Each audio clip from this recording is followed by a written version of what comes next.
ہادیہ ہیں جی واہ کینٹ سے، یہ کہتی ہیں حضرت صاحب یہ فرمائیے گا کہ حضرت موسیٰ نے جب اللہ کریم سے خیر طلب کی تو اللہ تعالیٰ نے انہیں عورت عطا فرمائی، اس کی ذرا وضاحت فرما دیجیے گا۔ موسیٰ علیہ السلام سے جب وہ فرعون کی سلطنت کو چھوڑ کر نکل کھڑے ہوئے، ان سے قتل کا خطرہ تھا، تو شعیب علیہ السلام کی بستی میں پہنچے تو انہوں نے دیکھا شہر کے باہر پانی پلانے کی جگہ ہے، لوگ ریوڑوں کو پانی پلا رہے ہیں، دو بچیاں ہیں وہ الگ کھڑی ہیں، ان کے پاس بھی بکریاں روک کے کھڑی ہیں۔ تو انہوں نے پوچھا ما خطبکن، آپ کیوں کھڑی ہو؟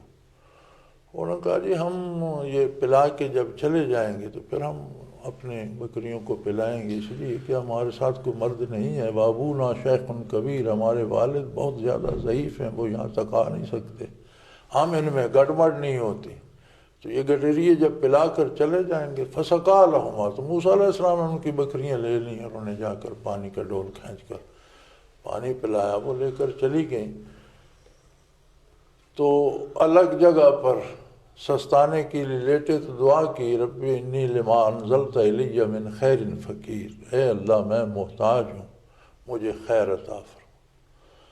اب یہ اس طرح نہ سوچیں کہ وہ بچی انہیں مل گئی، انہیں گھر مل گیا، رشتہ دار مل گئے، بیوی مل گئی، وہ پردیسی ہو کر تنہا آ رہے تھے، ایک گھر میں سیٹل ہو گئے، پورا گھر مل گیا۔ صحیح۔ تو اس کا مطلب یہ ہے کہ دنیا میں نیک اور وفاشار اور اللہ اللہ کرنے والی بیوی کا مل جانا دنیا کی سب سے بڑی خیر ہے۔ سبحان اللہ، سبحان سب سے بڑی دولت جو ہے وہ یہ ہے کہ آپ کو جو ساتھی ملے وہ دیندار ہو، وفاشار ہو، آپ کی اور اپنی عزت کی محافظ ہو اور دین پر عمل کرنے والی ہو، نیک بیوی ہو، تو یہ دنیا کی بہترین بھلائی ہے جو آپ کو نصیب ہو۔ سبحان اللہ، سبحان اللہ۔